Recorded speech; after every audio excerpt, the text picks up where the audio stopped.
네, 감사합니다.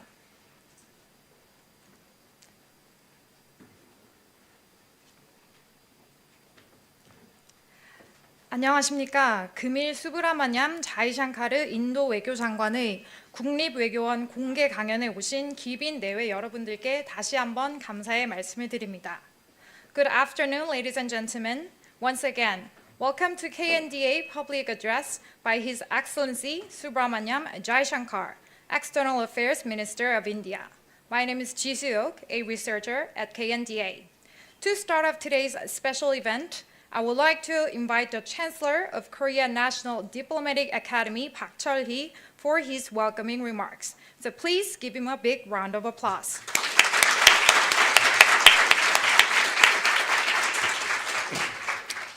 Good afternoon, everyone.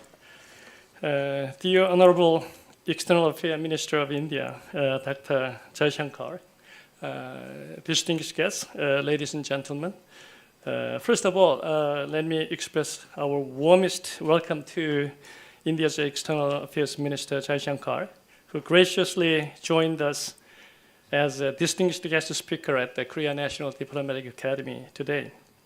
It is indeed a remarkable privilege that Dr. Jaishankar has made time in his demanding schedule in Korea to visit the KNDA for a public address. India's significant role in the international community is undeniable, and Foreign Minister Jaishankar is widely recognized as a leading architect and respected practitioner who is implementing India's grand strategy. The remarkable rise of India is widely acknowledged, with the countries worldwide recognizing India's growing influence in every corner of the world.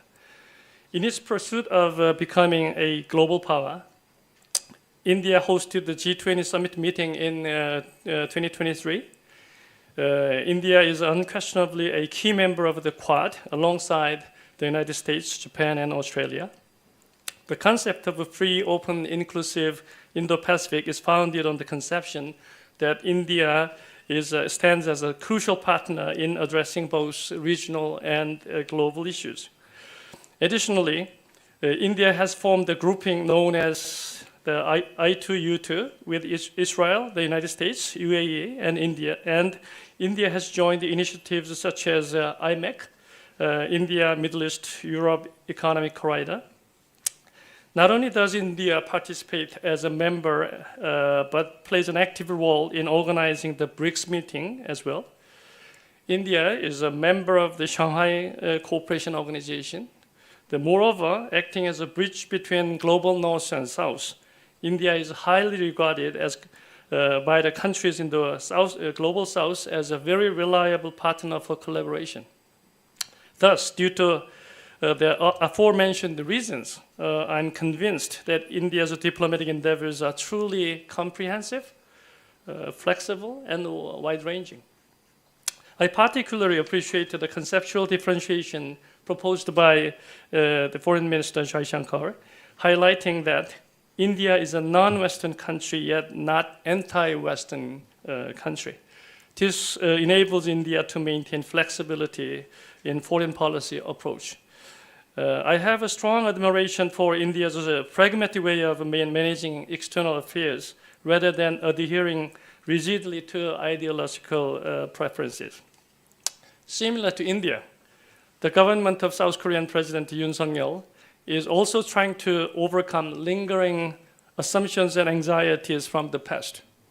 Instead of becoming excessively entangled into Korean Peninsula issues, the Yoon government aims to transcend them and engage with the broader international community with a practical mindset. Under the banner of a global pivotal diplomacy, South Korea aspires to position itself as a significant global player as well as a pivotal actor in advancing freedom, peace, and prosperity across the world.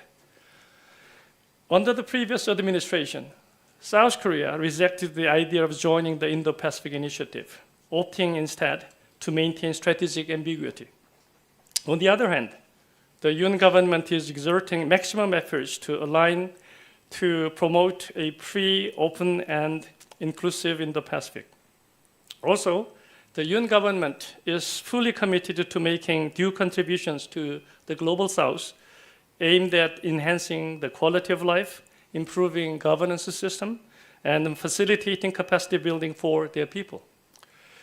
As both India and South Korea pursue foreign policies grounded in realism and pragmatism, this leads to several commonalities between the two countries.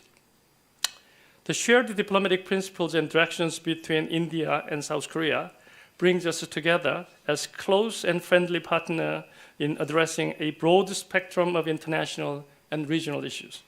Furthermore, bilateral ties between India and South Korea can be upgraded across multiple domains through the adoption of common strategies, alignment of shared interest, and the coordination of policies.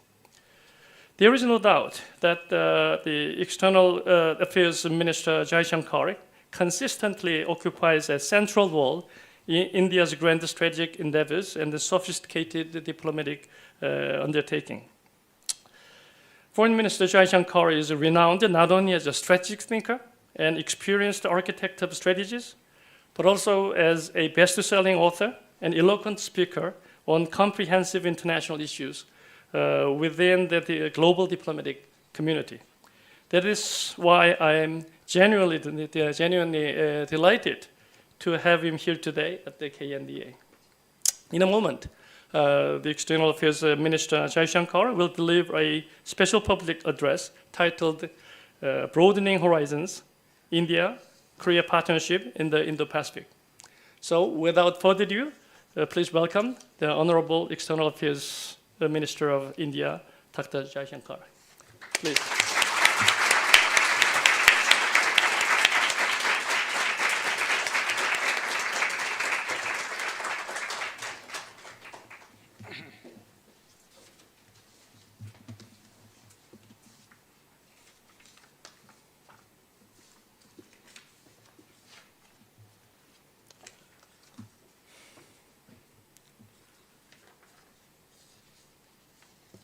Chancellor Dr. Park, distinguished guests, dear colleagues.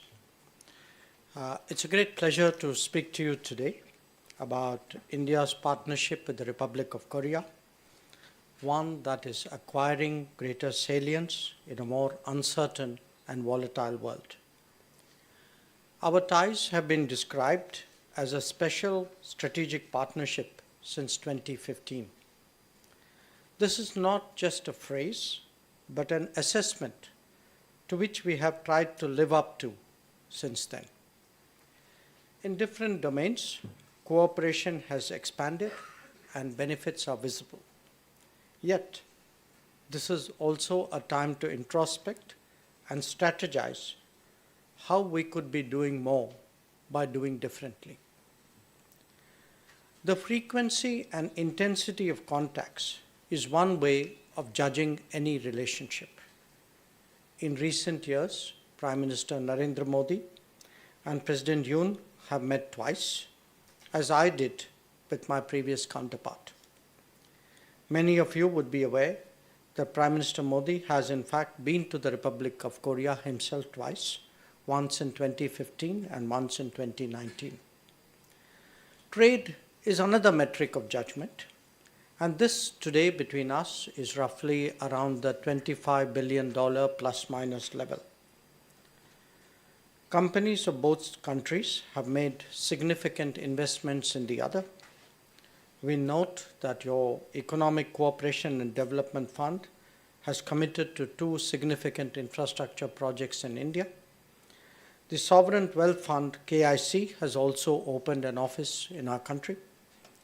Our defense cooperation recorded a success in the joint efforts of Hanwha and Larsen & Toubro, and we each have a community in the other country, about 15,000 in our case and somewhat less in yours. Now, this succinct summary of our current state of ties is certainly useful information, but more important, it indicates how much potential still lies ahead for us to realize. A full picture of our ties also requires an understanding of its political dimensions. We are both democracies, market economies, and believers in the rule of law. Our modern history holds some parallels, and both of us have paid the price of events beyond our control. In recent years, challenges like terrorism and WMD proliferation have impacted our national security. We have learned to be sensitive to changing currents of the global order. While our solutions may be suited to our particular national circumstances, working together has always been to our common advantage. The reasons to do so are obviously the mutual gains in that regard, but such aspirations, while having a value in themselves, are even more important when set against the contemporary context. In essence, my case is that India-ROK partnership is significant, but even more so when we look at its impact on the Indo-Pacific. Why is that? Let us start by examining the landscape. The Indo-Pacific emerged as a consequence of geopolitical shifts in the last few decades. Till then, American strategic dominance kept the Pacific separated from the Indian Ocean as a theater. This was meant to assert a certain primacy of interest in the former. Where the Indian Ocean itself was concerned, the focus was much more centered around the Gulf. However, as challenges changed and capabilities were stretched, a more cohesive effort was needed, not only in respect of its own resources, but working with more partners as well. This period has therefore not only seen a revision in strategic concepts, but also a more open approach to global collaboration. You see that, for example, in an American willingness to establish the Quad. The perspective of a country like India is naturally somewhat different. In our case, our interests were steadily extended as part of the Look East and then Act East policies. The consolidation of ties with ASEAN and a strong grounding in the East Asia Summit architecture allowed us to explore ground further beyond. The results of that are visible with the ROK in Northeast Asia and with Australia to the south, and with a number of countries in between. India's stakes in terms of trade, investments, services, resources, logistics, and technology in the Indo-Pacific are growing by the day. Ensuring the stability, safety, and security of this region is therefore vital for us. We have an obligation to the global commons, just as we have a duty to do global good. As the idea of Indo-Pacific took root, many nations, groupings, and organizations examined it from their particular vantage point. The ASEAN, the European Union, the Indian Ocean Rim Association have all articulated their outlook. So too have individual nations in Europe and in Asia. The East Asia Summit has even launched an Indo-Pacific Oceans Initiative in 2019. It was noteworthy that the Republic of Korea, after careful consideration, also released its Indo-Pacific strategy in 2022. My understanding is that it envisages a free, peaceful, and prosperous region based on three principles of inclusiveness, trust, and reciprocity. This certainly creates the basis for working more closely with like-minded partners. Now, why is it important that we work together? Part of the answer lies in the opportunities of the emerging world, especially those pertaining to new technologies. But some of it also refers to the stability and the predictability of the international economy as a whole. We are therefore impelled by both national interest and global de-risking. To appreciate that, let us consider the factors of current volatility. In the last 4 years, we have seen the global economy and even global society devastated by the COVID-19 pandemic. Quite apart from the damage that it wrought, it completely disrupted the flow of goods and services. Thereafter, we are witnessing two conflicts that are still ongoing, one in Ukraine and the other in the Middle East. The latter has spread to the Red Sea, threatening maritime shipping between Asia and Europe. Climate events are another variable that we need to cater for because they will happen increasingly frequently. The world cannot be sanguine about such shocks in the future. On the contrary, we have to prove ourselves by creating redundant, reliable, and resilient supply chains. Trade and supply chain diversification is one aspect of such endeavors. I understand that the ROK has a 30-50 strategy in that regard. The point is that our efforts, individually or together, can make a difference to the larger picture. Now, the same calculations also apply in large measure to the digital domain. But there is the added factor of trust and transparency as well. Data privacy and cyber security are increasingly crucial concerns for nations as much as for individuals. It is not enough to come up with reactive steps or preventive firewalls. There are structural solutions that are based on trusted vendors and trusted geographies. We have to recognize the imperatives of strategic trade and adjust our policies accordingly. So how do India and ROK respond to this evolving scenario?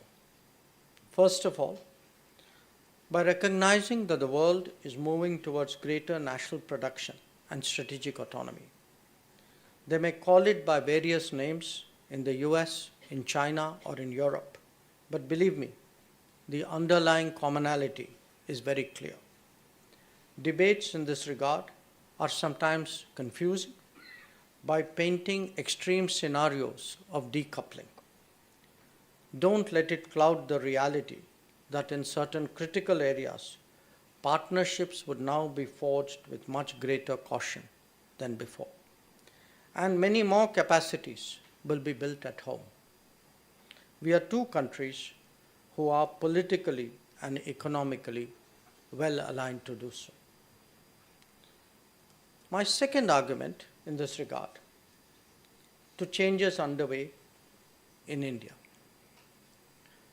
For a variety of reasons, we in India did not give the importance that we should have to manufacturing and technology development in the past.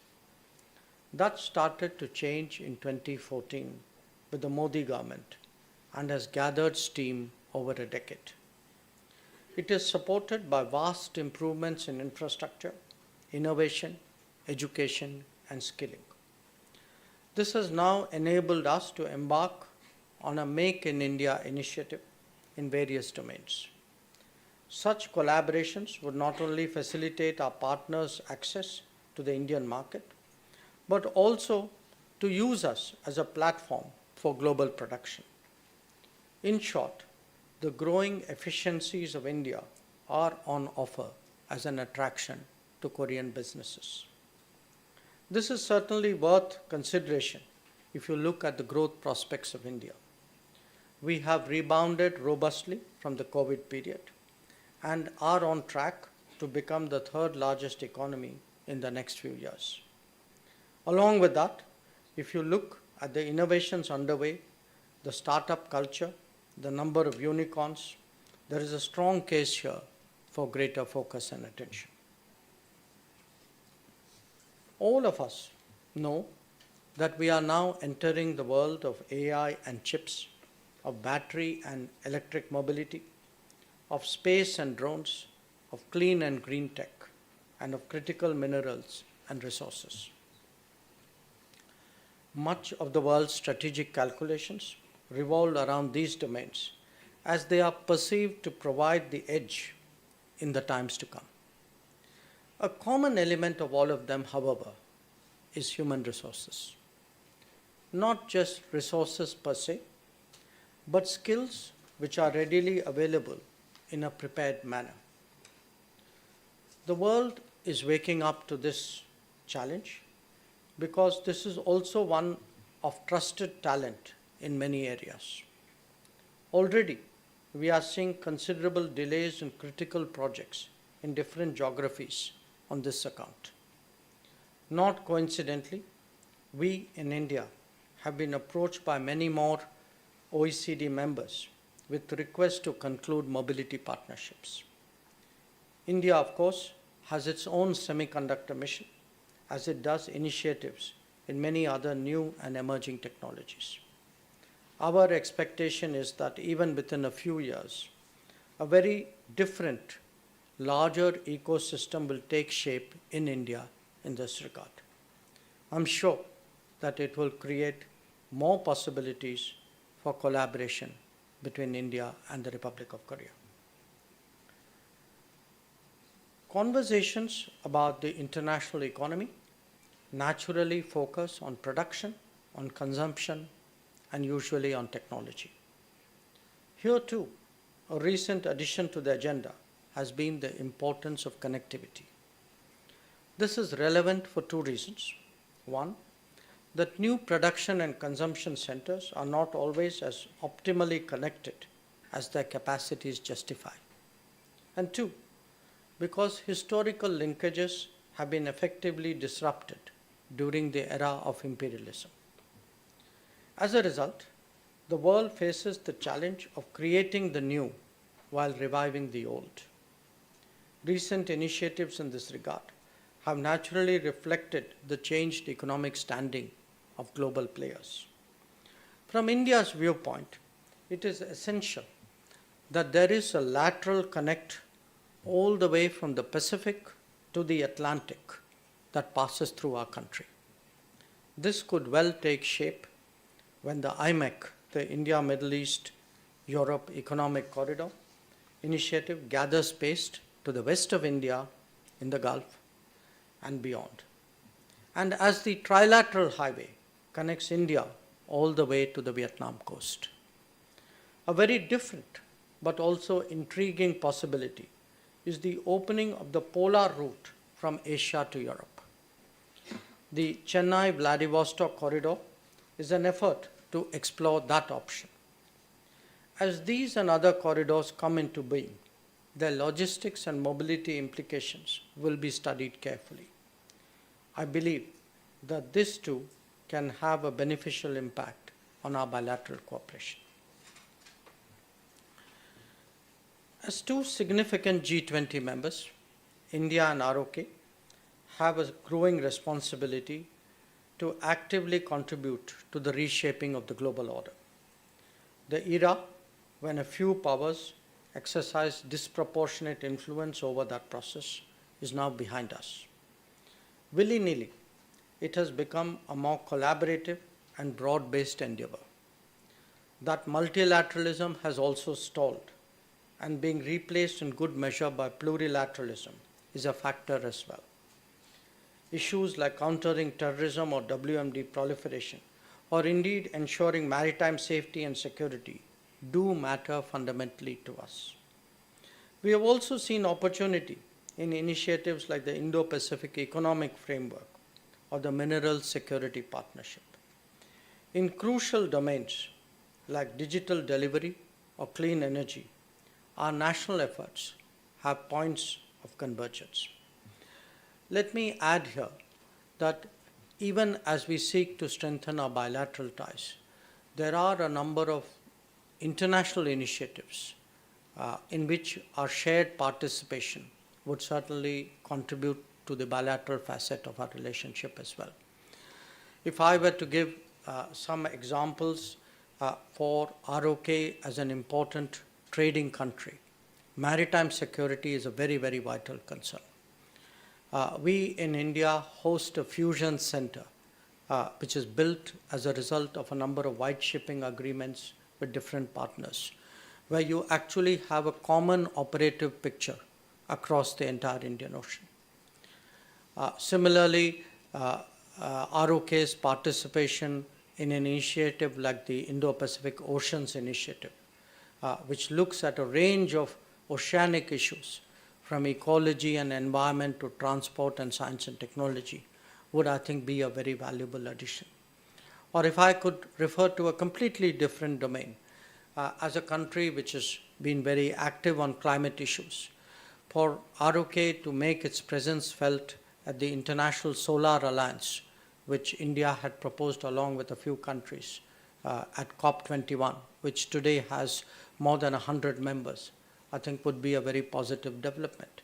In fact, as climate events occur with greater regularity, ROK's contribution even to disaster resilience, and we have again an initiative called the Coalition for Disaster Resilient Infrastructure, would be something which would be greatly appreciated. So I give these examples as a way of illustrating that one way of also deepening our relationship is for us to be present in similar organizations or shared organizations with common goals. And that too would reinforce what hopefully would be a deeper bilateral relationship. Now, to realize our potential, a challenge that I have flagged already, it is important we intensify our engagement in different spheres. Certainly, we need more political discussions, more strategic conversations, which is why I am here. We need stronger business connects and technology interactions. The long pending review of our SEPA must be expedited so that it can be upgraded. We will have to identify more intersections and meeting points that work for both of us. We will also have to be more collaborative, recognizing the strengths that we each bring to the table. Today, we are all contemplating the prospect of a re-globalization that would be very much shaped by emerging technologies. That gives our two nations the opening to progress ourselves while contributing to a better world. I am confident that by broadening our horizons, the India-ROK partnership can emerge as a significant factor in the Indo-Pacific. Thank you for your attention. Thank you, Minister.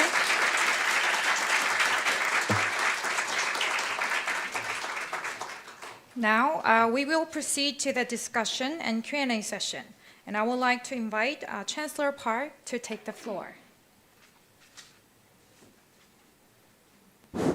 Thank you. As always, I learned a lot from your insightful comments.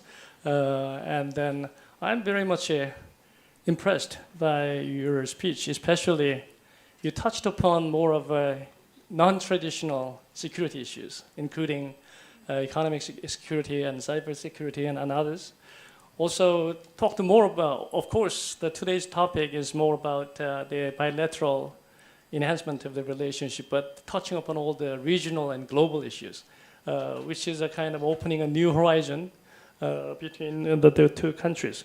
But I just wanted to ask a kind of a question, not directly related to your speech today, but I'm always impressed by Indian way of strategically engaging other countries. Very flexible, very pragmatic, and comprehensive engagement of the global countries. So we have the expression, as you say, that we have to cooperate among the like-minded countries.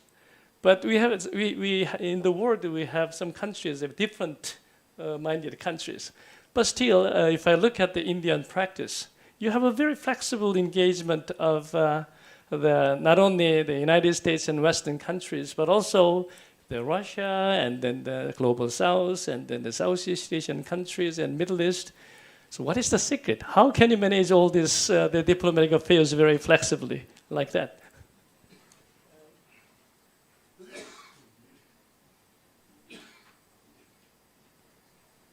Yeah.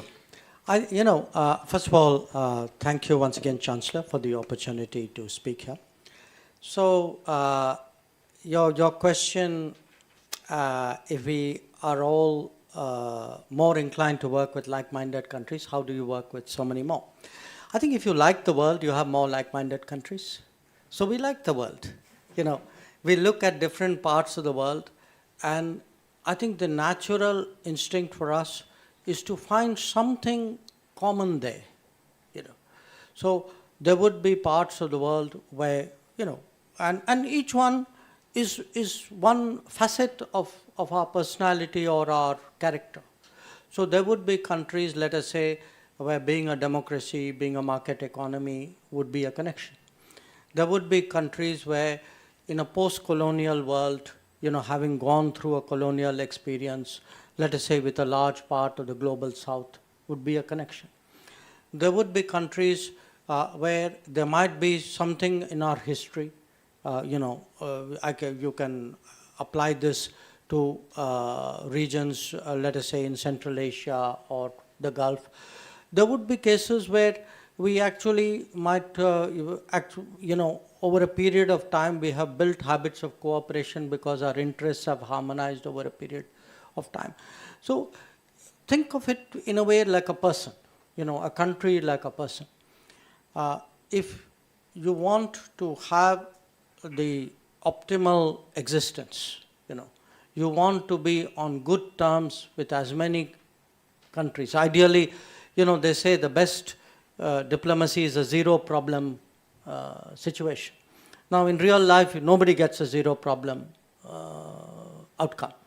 But if you can minimize the number of problems, you can find more and more points of commonality with countries. And if you take very, I would say, measured and balanced positions, then what you do is you can make your position known, but in a way in which you have also kept further options open. So it's a you can say it's a kind of an attitude or a way of doing things. So my Prime Minister today, he tells us, our objective is to have us as we have a term in our own language called Vishwamitra, being a friend of the world.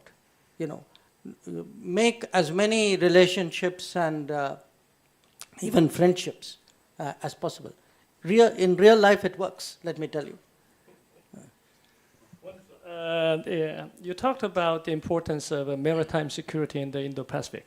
As you just said, as a trading country, Korea has lots of stake in securing the maritime security and then SLUC. Korea is increasingly committing itself to contributing more to the maritime security in the whole region.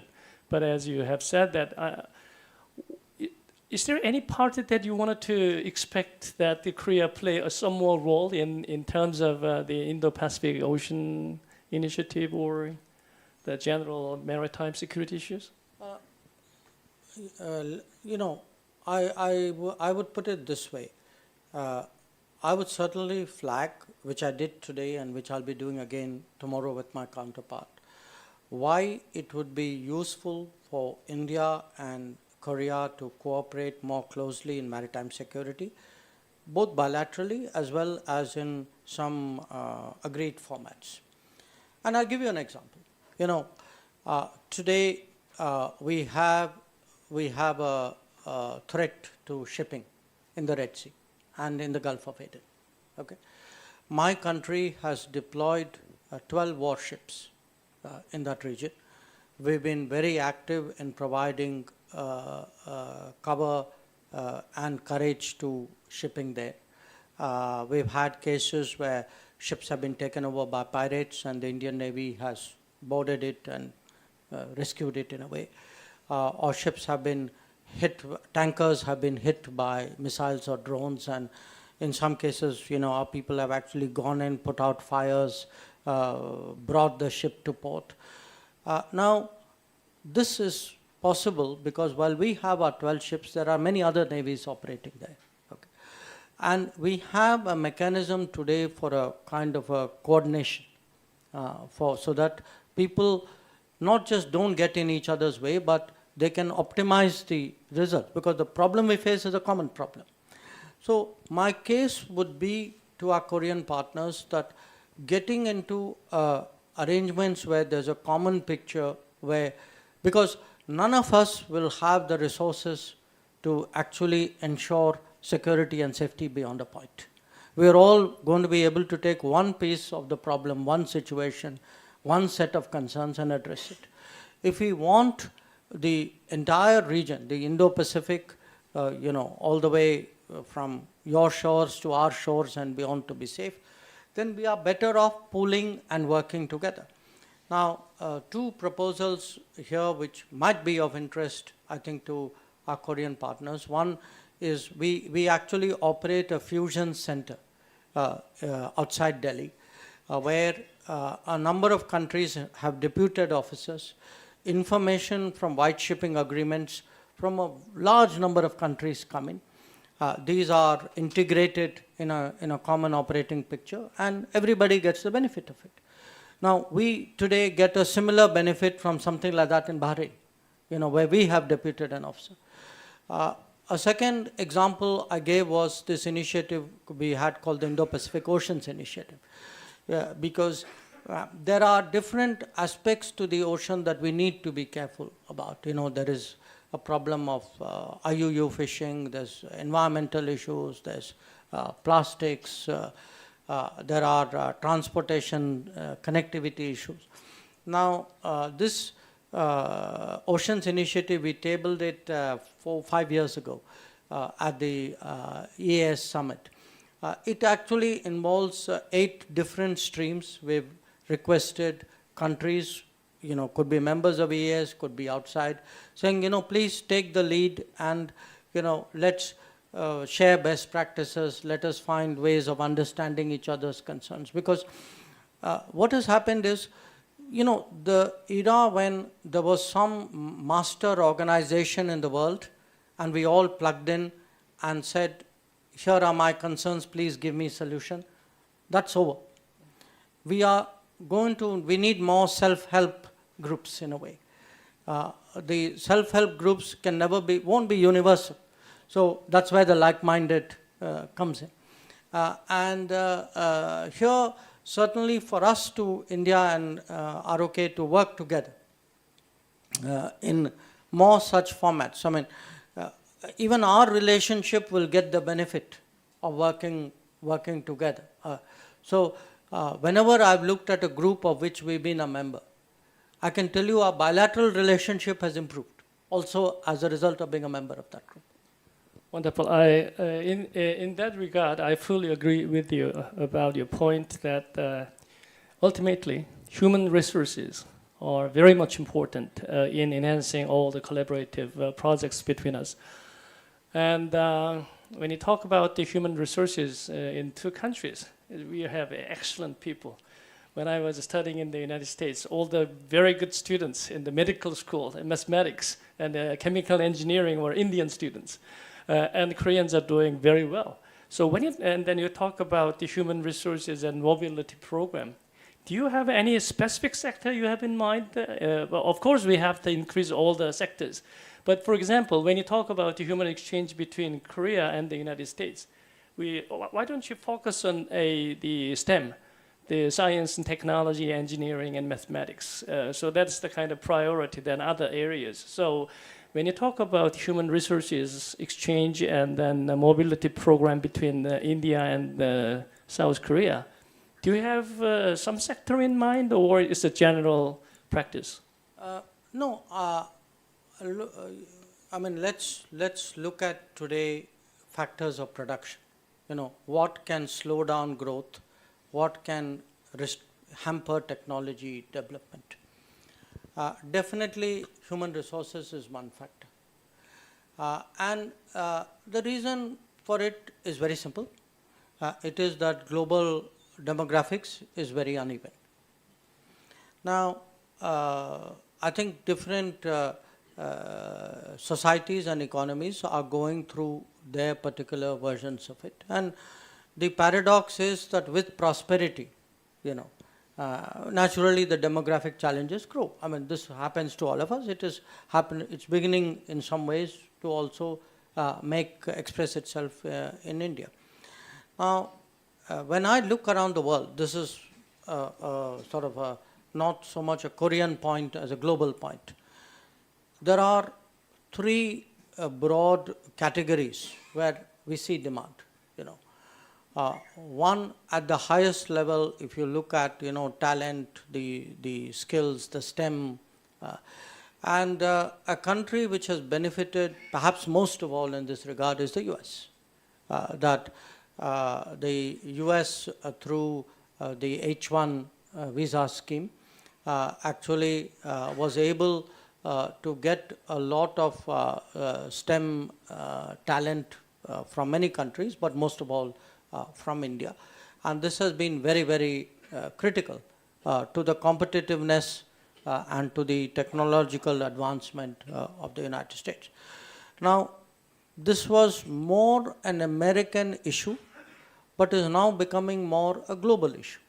I see in Europe today that the same STEM demand, which was so strong in the US, is now growing in Europe.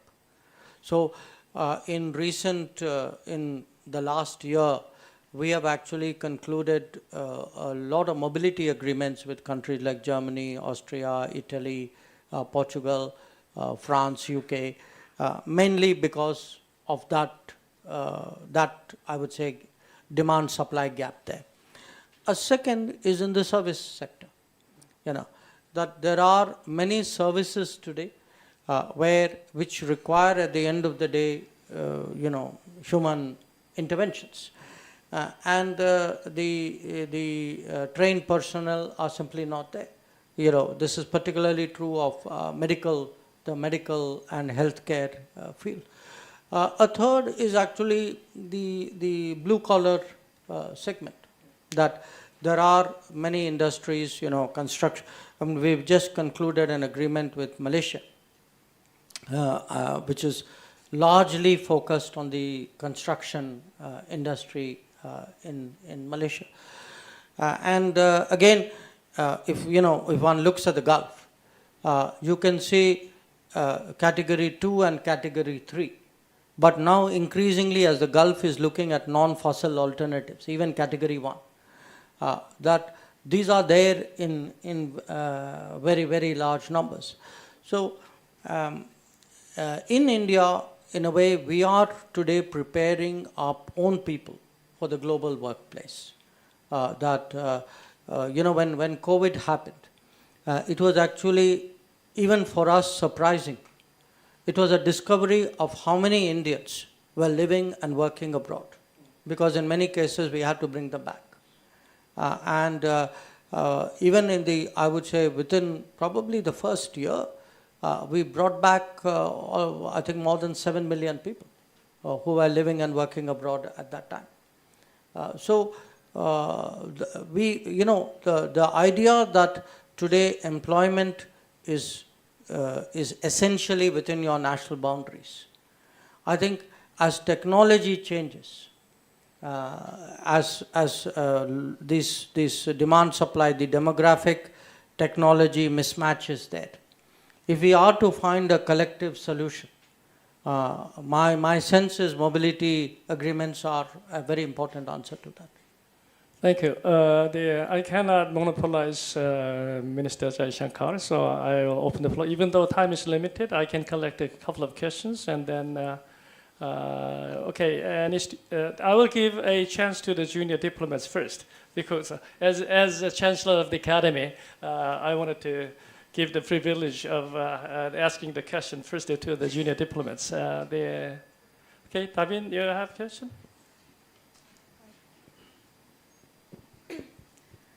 Thank you, Mr. Foreign Minister, for the great insights shared today. I feel very honored to be here. My name is Davin Choi, a diplomatic candidate in Korean National Diplomatic Academy. So I have one question to ask. In the current era where economic security is important, what do you think is the key economic security issue that India and Korea should prioritize for cooperation in areas such as global supply chains, digital economy, or advanced technology? And furthermore, who do you think are the countries beyond India and Korea that we should collaborate together in that area? Thank you. If you don't mind, let me collect a few questions. Who else? All right. Okay, Hyunjin, you have a question?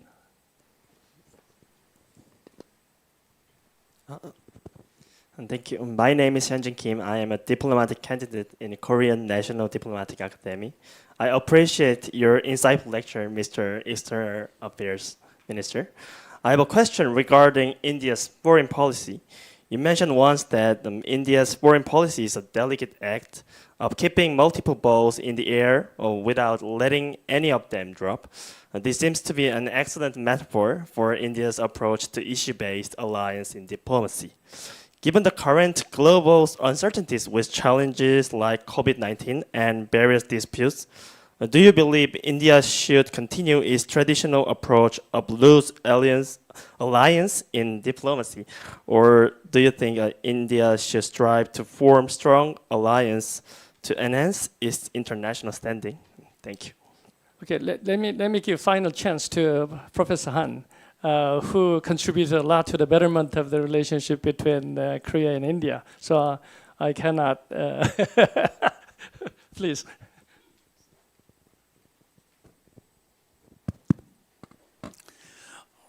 Minister Jaishankar, it's really a great pleasure to meet you personally.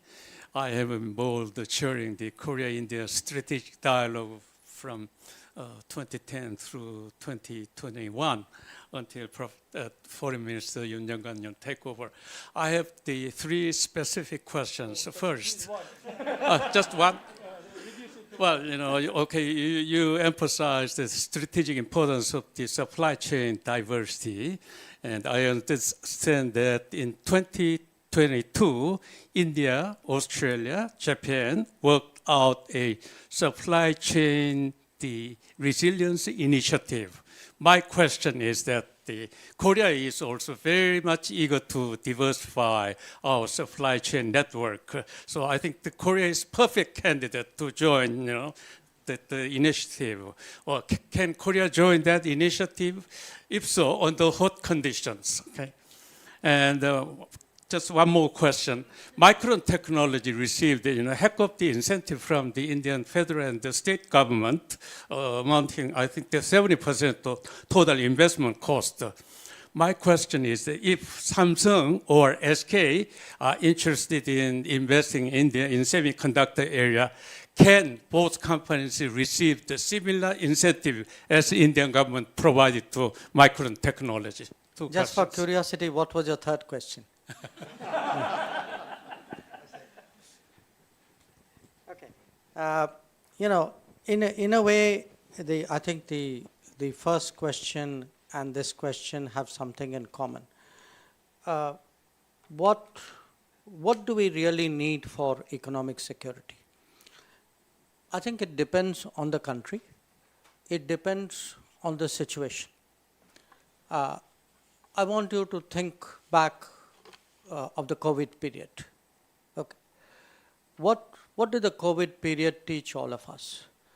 It taught us that health can become the most important factor in our lives. And if we did not have resources which we could access at a time of difficulty, as a society, as a country, we were in very deep trouble. So if you had asked me this question in 2020 or 21, maybe even 22, I would have said health is the answer. Okay. But at that time, in India, we did a complete lockdown because we didn't have the health preparedness to deal with the pandemic. So what we did was we did a lockdown and we very rapidly sought to scale up our preparations. Now, when we did our lockdown, some of our neighbors had a different problem of economic security. you'll be surprised to know, in the Gulf, almost every day, there are enormous movements of fresh food from India to the Gulf. So when we locked down, they suddenly had a food security problem. Okay. So after the COVID, when we went, and by the way, we made an exception for them. Even though we had a lockdown, we kept the air movement of food to the Gulf going, which they appreciate very much. So if we go to the Gulf and ask them, so tell me which part of economic security is very important for you, they would have said, that period food security is very important. Now, things have become a little bit more normal. So what are we discussing today? We are looking at, critical technologies. Today there is so much talk about, that's why I come to semiconductors and chips, because in a way they are our daily, they are the basis of our daily lives. That here it is security because for two reasons. Without it, we are very less, we are inefficient.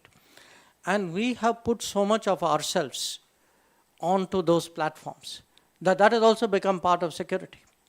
So it's, I would say across the world today, what COVID has done, it has made most countries, certainly somewhat, I would say, middle and larger sized countries, very sensitive to the fact that very basic, the core issues which really matter to you, we must have some ability on our own to manage. And to my mind, what it has done is it has raised basic questions about that old model of globalization, which had begun in the 1990s and which more or less continued, you can say, till the COVID. So people would question that today. I mean, even in Europe today. Europe today, which was the most fervent advocate of globalization, is today very, very much obsessed with strategic autonomy. And for them, strategic autonomy is actually economic autonomy, in a way. So what can India and Korea do? I would say in those areas which are our strengths. If in those areas we make each other stronger, and we also contribute to, because look, we are countries who our history is not a selfish history. We have always, whatever we could do for the rest of the world, we have tried to do. So if to the extent we can work together and our contribution individually and as a partnership, we can do to the world, I think it would make a difference. And here, this range of new technologies, because Korea is very much regarded as a leader in many of these areas. I mean, it could be chips, it could be bio, it could be renewables, it could be nuclear. I mean, you look at everything you are good at. We look at things where we feel we are good at, where we have something, different to bring to the table. I think that to me is where I see, I mean, somebody says, okay, next 10 years, lay out a vision of our relationship. I mean, to me, those intersections, those partnerships are very much the future. So with that, I'll jump to the third question, because it's a very good example that I think what the professor was referring to was a project by this company called Micron. I think there's a Korean company called Semtech involved in the plant as well. And the answer, Professor, is that we have a scheme called production-linked incentives. So in certain designated areas, if foreign companies are making, or in fact companies, even domestic ones, are making new investment which will significantly raise national capacities, then they are entitled to incentives. So the plant, the project in question got those. This is each one is approved individually, but there is a industry, I mean, we didn't make a policy for Micron. We made a policy for the sector. So if somebody else qualifies in that sector, in fact, last week, we just approved a fab, a semiconductor fab between one of our Indian companies along with a Taiwanese company. So they had a collaboration, very close, the same state where Micron is setting up a factory. And a lot of the incentives are applicable to that as well. So our hope is very much that, in terms of, this is all part of increasing manufacturing and I would say national capabilities in India, obviously because it's in our interest, but also because we think today that the world, it is very risky, dangerous for the world if production is too concentrated. If production is located in only a few geographies, however good or bad, I'm making no judgment on the geography, but it's a risk which any of us would take, that would take, which we would counter. You don't want too many assets, too much production, too much dependence on a narrow source. So that is a big lesson from the COVID, how to de-risk the global economy. And I would put that as different from what may happen in a competition between countries. That's a different dynamic. This is a common dynamic in which 200 countries of the world have a similar interest. The other question, this delicate act that you spoke about, I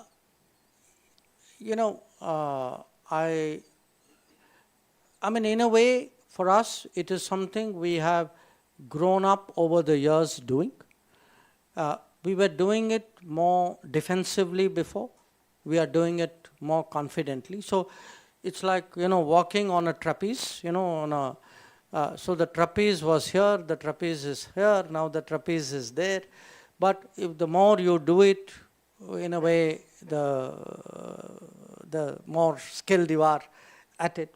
But your point, you said, are you better off with loose alliance or are you better off with strong alliance which will enhance your global standing?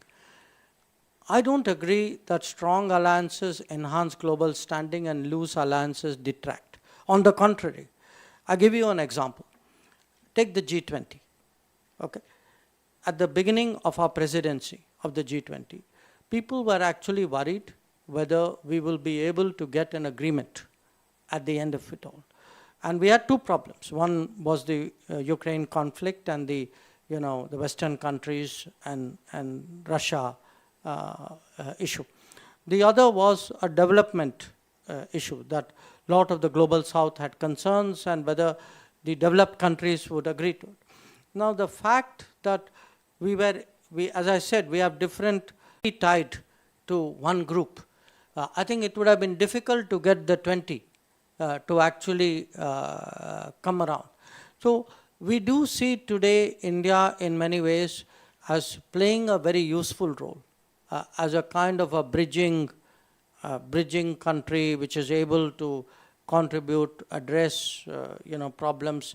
And I think unfortunately the state of the world requires such services. So now floor is given to MC.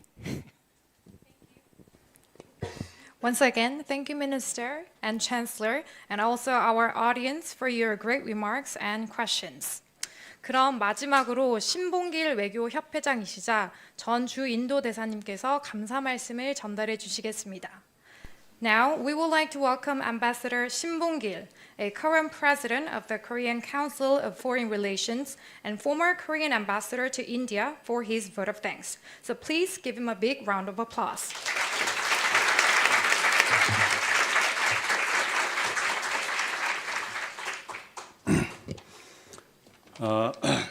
First of all, I would like to thank Dr.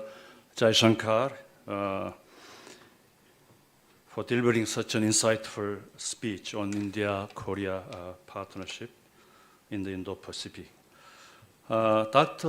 Jaishankar has served his country almost 4 decades as a professional diplomat and is well known as the great thinker and also a visionary strategist. Also, his father was such an important, famous strategist. Everyone knows, which is a very rare quality for a diplomat with bureaucratic background. As it was, I had an honor to serve as a Korean ambassador to India during his term as both as a foreign secretary and also Tata president of global affairs and external minister. I and my wife had a real honor to have a great relationship with him and his wife, Kyoko. After ending my term in July 2021, I returned back to Korea with this book, The India Way. It's Dr. Bakchari also mentioned about this. Actually, whenever I write articles and also make speeches on India, then usually I quoted a lot from this book. See, all the important terms like multi-alignment, also somebody said issue-based alliance, all are here in this book. This became a bestseller. I recommend you to buy some and present it to the aspiring diplomats. Your Excellency came to Seoul at the right time and right place. Currently, the whole world faces many difficult and complicated issues, and Korean Peninsula is no exception. Your thought and perspectives have provided valuable insights and given us a broader understanding of the opportunities and challenges that lie ahead for our 2 countries and the world. Thank you again for your valuable contribution and also for gracing us with your presence. In closing, I also would like to thank Korean National Diplomatic Academy and the Chancellor Dr. Bakchari, Professor Cheung-gi, and also Ambassador Kumar for organizing this event so successfully. My compliments also goes to all the participants here, including the aspiring diplomats, and also my colleagues who are already retired from the active diplomacy. Thank you very much. Thank you, Ambassador. Please remain seated. Now I would like to invite Minister Jaishankar and Chancellor Park for a quick photo. 귀빈 여러분들께서는 잠시 앉아서 기다려주시면 감사하겠습니다.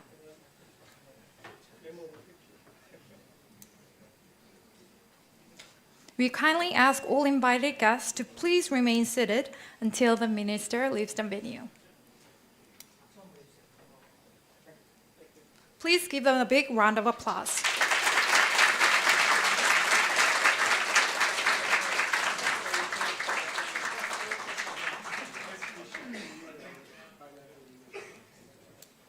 This is Dr. Wu, who was the Director General of